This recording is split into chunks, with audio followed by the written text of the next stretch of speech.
السلام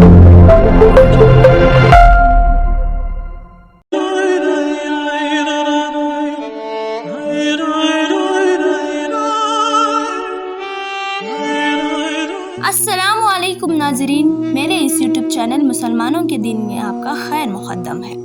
عالم کہتے ہیں چار جہاں کو۔ ہمارے یہ چار جہاں ہیں: عالم ارواح، عالم دنیا، عالم برزخ اور عالم آخرت۔ بنیادی طور پر انسان کے اعتبار سے یہ چار عالم ہیں۔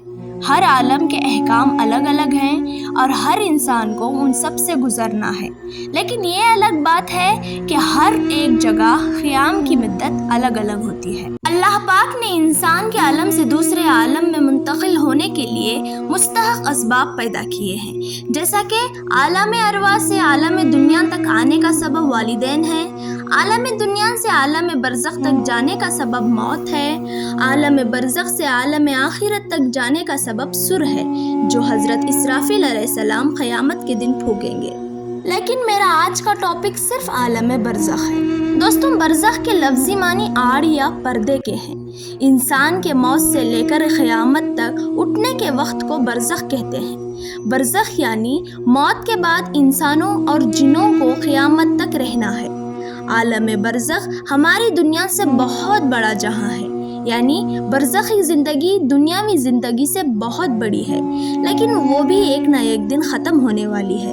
اللہ پاک سورہ مومنون میں فرماتے ہیں، اور ان کے آگے ایک آڑ ہے اس دن تک جس میں یہ اٹھائے جائیں گے۔ دوستوں، عالم برزخ میں پہنچنے کے بعد انسان کی آخرت کا سفر شروع ہو جاتا ہے۔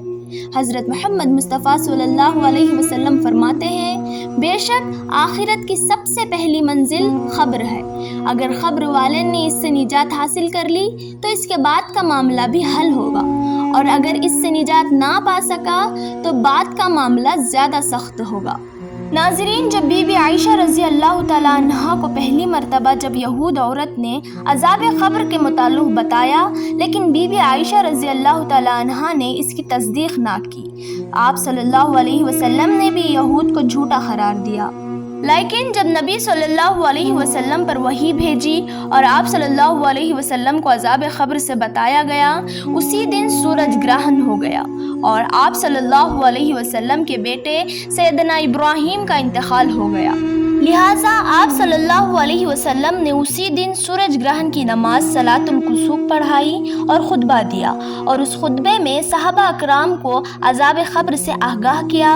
اس کے بعد سے نبی صلی اللہ علیہ وسلم ہر نماز کے بعد عذاب قبر سے پناہ مانگا کرتے تھے، اور صحابہ کو بھی عذاب قبر سے پناہ مانگنے کی دعا سکھائی۔ ناظرین، ہمارے نبی صلی اللہ علیہ وسلم دونوں عذاب قبر اور عذاب جہنم سے پناہ مانگا کرتے تھے، اور اسی طرح نبی صلی اللہ علیہ وسلم نے واضح فرما دیا کہ عذاب قبر اور عذاب جہنم دونوں الگ الگ حقیقت ہیں۔ نبی صلی اللہ علیہ وسلم نے فرمایا کہ مرنے کے بعد ہر دن صبح اور شام جنتی کو جنت دکھلا کر خوشخبری دی جاتی ہے، اور دوزخی کو دوزخ دکھا کر اس کا غم اور حسرت اور بڑھا دیا جاتا ہے۔ ناظرین، عالم برزخ میں بھی دو مقامات ہوتے ہیں۔ ایک کا نام علین ہے جس میں نیک روحوں کو رکھا جاتا ہے، اور دوسری جگہ کا نام سجین ہے جس میں گنہگار کو اور کافروں کو رکھا جاتا ہے۔ تمام روحیں قیامت تک یہیں پر رہیں گی، اور قیامت کے دن حساب کتاب کے بعد اپنی مقامات یعنی جنتی جنت کو جائے گا اور جہنمی جہنم کو۔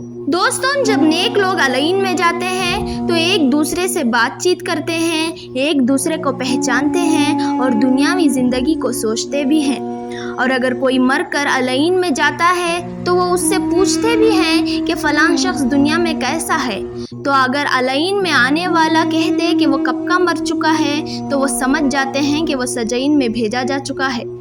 علین میں روحیں اپنے رشتہ داروں کا ایسے انتظار کرتی ہیں جیسے دنیا میں کسی دور رہنے والے کا انتظار کیا جاتا ہے۔ اس کے علاوہ علین میں نیک لوگوں کے علاوہ انبیاء کرام، شہداء، صدیقین کی روحیں بھی ایک دوسرے کے ساتھ مل کر باتیں کرتی ہیں۔ جیسے روایت میں آتا ہے کہ نیک روحیں اپنی قریبی رشتہ داروں سے ملاقات کریں گی، جیسے کہ نبی صلی اللہ علیہ وسلم نے فرمایا کہ میرے انتقال کے بعد سب سے پہلے میری بیٹی فاطمہ تم ہی مجھ سے ملو گی، اور بالکل ایسا ہی ہوا۔ حضرت محمد مصطفیٰ صلی اللہ علیہ وسلم کے انتقال کے 4 یا 6 مہینے بعد بی بی فاطمہ بھی آپ صلی اللہ علیہ وسلم سے جا ملی۔ دوستوں، یاد رہے کہ عالم برزخ میں روحیں عالم محشر قائم ہونے تک رہیں گی، یعنی قیامت کے دن تک روحوں کا مقام عالم برزخ ہی ہوگا، اور قیامت ہی وہ واحد دن ہوگا جب روحوں کو جسموں میں منتقل کر کے اٹھایا جائے گا، پھر حساب کتاب کے بعد جنت یا جہنم میں ڈال دیا جائے گا، اور پھر وہی مستقل ٹھکانہ ہوگا۔ دوستوں، حضرت عثمان غنی رضی اللہ تعالیٰ عنہ فرماتے ہیں کہ نبی صلی اللہ علیہ وسلم نے فرمایا، میں نے کبھی کوئی منظر قبر کے عذاب سے زیادہ سخت نہیں دیکھا۔ آخر میں دوستوں، میری آپ سے درخواست ہے کہ آپ اپنی دعاؤں میں مجھے بھی یاد رکھیں۔ اللہ پاک ہر مومن مسلمان کی مغفرت فرمائے اور جنت الفردوس میں جگہ عنایت فرمائے۔ آمین ثم آمین۔